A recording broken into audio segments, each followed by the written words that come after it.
Hello, आज हम BSc part 3 में ऑप्टिमाइजेशन टेक्निक पेपर के गेम थ्योरी पढ़ेंगे, जिसमें कि हम अगर हमारा जो गेम है वो 2/n का है तो उसको हम ग्राफिकल सॉल्यूशन से किस तरह सॉल्व करेंगे वो हम डिस्कस करेंगे।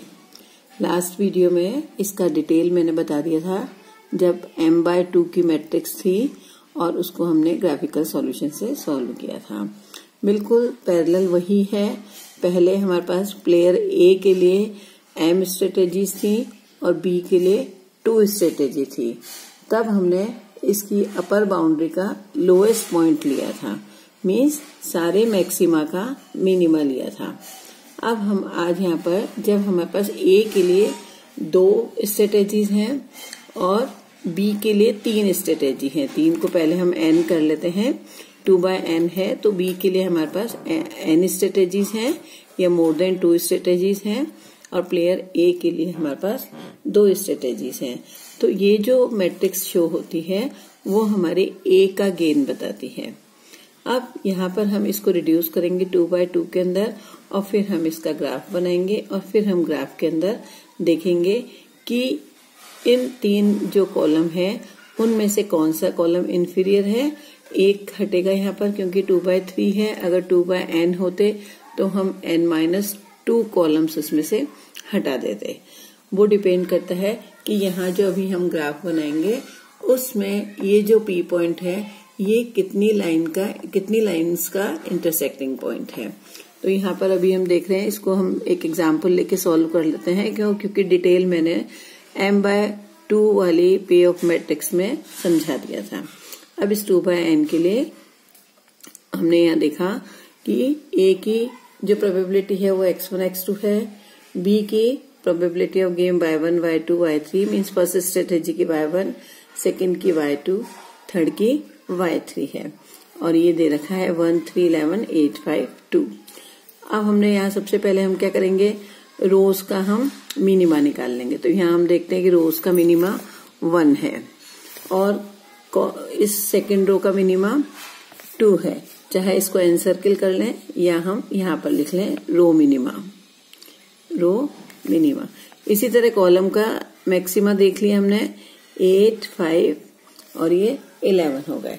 तो हमने यहाँ देखा कि 1 2 और 8 5 11 कोई भी एलिमेंट ऐसा नहीं है जो कि हमें मैक्समाइन इज इक्वल टू मिनिमैक्स दे रखा है। इसका मतलब ये जो हमारा गेम है वो विदाउट सैडल पॉइंट है। तो this game does not have a saddle point, वो हमने यहाँ चेक कर लिया। यहाँ हमने मैक्सिमा लिख दिया, ये हर कॉलम का मैक्सिमा है। अब हम इस मैक्सिमा में से मिनिमा लेते हैं जो कि 5 है और यहाँ पर जो मिनिमा हमने लिया है इसका हम मैक्सिमा लेते हैं जो कि 2 है and 2 is not equal to 5। तो जहां maximin is not equal to minimax होता है तो हम ये कहते हैं कि ये जो गेम है हमारा ये विदाउट सैडल पॉइंट है। तो इस समय ये जो हमें एग्जाम्पल सॉल्व करना है वो गेम विदाउट सैडल पॉइंट है। Thus the player A's expected payoff corresponding to the player B's pure strategies are given by B की जो फर्स्ट स्ट्रेटेजी है उसके लिए A का जो एक्सपेक्टेड पे ऑफ है वो क्या हो जाएगा 1 into x1 plus 8 into x2, फिर 1 into x1 और हमें पता है कि x1 plus x2 is equal to 1 है। तो यहाँ पर हम इस x2 की जगह 1 माइनस x1 लिख देंगे तो ये आ जाएगा -7x1 प्लस 8।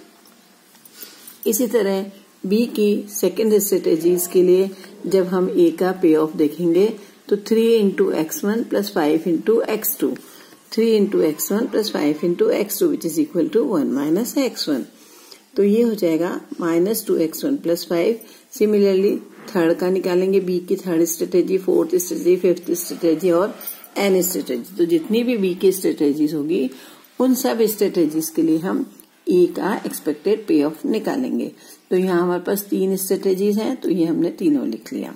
यहाँ हमें देख रहे हैं कि ये लीनियर इक्वेशन है, हमारी लीनियर इक्वेशन इन x1 है।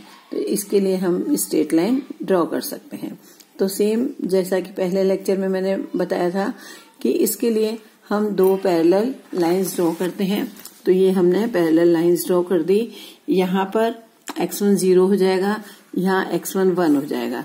ये इन दोनों जो पैरेलल लाइन है इनके बीच की जो डिस्टेंस है वो यूनिट लेंथ है। तो यहाँ x1 0 है और यहाँ x1 1 है।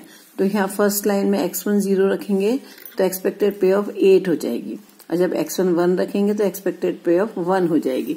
तो हम यहाँ पर 1.8 पे लेते हैं और दूसरा हमने 1 पे लिया, इस लाइन को हमने मिला दिया। तो ये हमारी फर्स्ट लाइन हो गई। इसी तरह सेकेंड लाइन और हमने थर्ड लाइन ले ली। अब हम ये देखेंगे कि हमें मिनीमैक्स निकालना है या मैक्समाइन। तो यहाँ पर ऑब्वियस हमने देख लिया कि यहाँ पर हमें इसकी जो मिनिमम बाउंड्री है जो कि APBC है, इसका हम मैक्सिमा लेंगे, जो कि हमें दिख रहा है कि P पॉइंट है।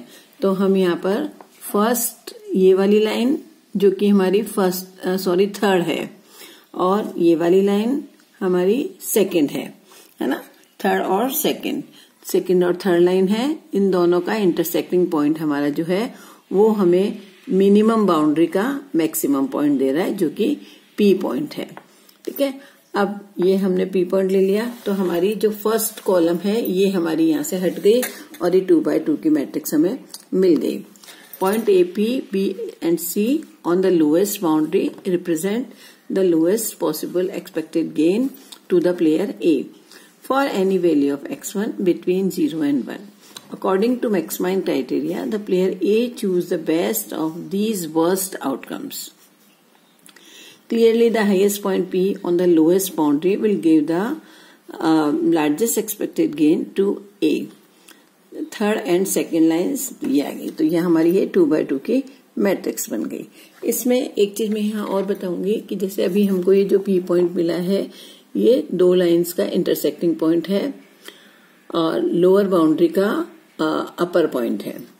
इसमें अगर कोई क्वेश्चन ऐसा आता है हमारा जिसमें ये जो इंटरसेक्टिंग पॉइंट आता है ये मोर देन 2 लाइन्स हों, तो उसमें हम क्या करेंगे, अगर ऐसा होता है तो हम इनमें से वो लाइंस, और हमें जो लेनी है 2x2 की मैट्रिक्स लेनी है, तो हमें चाहे वो 2, 3 हो या 4 हो या 5 हो, जितनी भी लाइंस हो, हमें खाली 2 लाइंस लेनी है। तो हम क्या करेंगे, उसमें हम अपोजिट स्लोप वाली लाइंस को चूज करेंगे।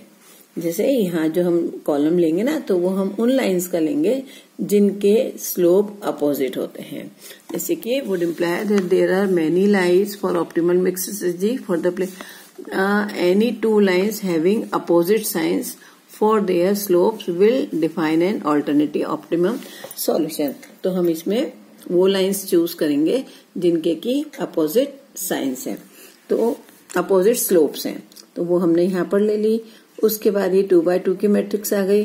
तो हमने लास्ट लेक्चर्स में जो सॉल्यूशन लिया था गेम विदाउट सैडल पॉइंट में, जिसमें कि हमने x1, x2, y1, y2, y3, y4 और वैल्यू ऑफ द गेम जिस फॉर्मूले से निकाला था उस फॉर्मूले को अप्लाई करके हम यहाँ पर ये प्रोबेबिलिटीज निकाल लेंगे। तो ये हमारा 3, 5, 11, 2 है। वो फॉर्मूला अप्लाई किया तो यहाँ हमने देखा कि फर्स्ट कॉलम हमारा हट गया, इसका मतलब y1 0 हो गया। तो x1, x2 तो हम कैलकुलेट कर लेंगे, y1 0 हो गया, y2 और y3 की ये वैल्यू आ गई और इसी तरह वैल्यू ऑफ द गेम हमने निकाल लिया। तो ये हमारा हो गया graphical solution for 2x n games. Thank you.